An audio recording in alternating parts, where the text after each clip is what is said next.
ಈಗ ಅದೇ ಥರ ನೋಡಿಕ್ಕೆ ಹೋದರೆ ಈಗ ಒಡಿಸ್ಸಾದಲ್ಲಿ 30 ಜನ ಯಾರು ಸರೆಂಡರ್ ಆಗಿದ್ರು ನಕ್ಸಲ್ ಅವರನ್ನು ಅಮಿತ್ ಶಾ ಅವರು ಕರೆದು ಮಾತಾಡಿಸಿದ್ರು.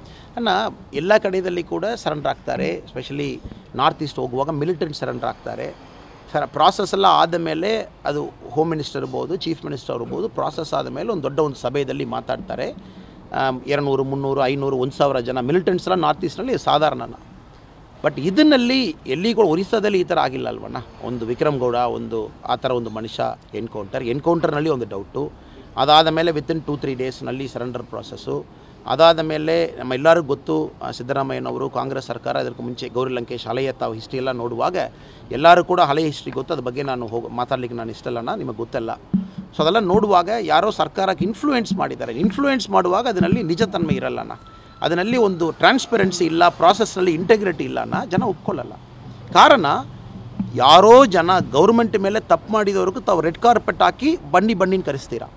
ಸೊ ಪ್ರಾಸೆಸ್ನಲ್ಲಿಯೇ ಇಂಟೆಗ್ರಿಟಿ ಇಲ್ಲ ಅಣ್ಣ. ಅವ್ರು ಒಳಗಡೆ ಬಂದು ಏನು ಮಾಡ್ತಾರಣ್ಣ, ಇಲ್ಲಿರುವ ಡೆಮೋಕ್ರಸಿ ಹಾಳು ಮಾಡ್ತಾರೆ.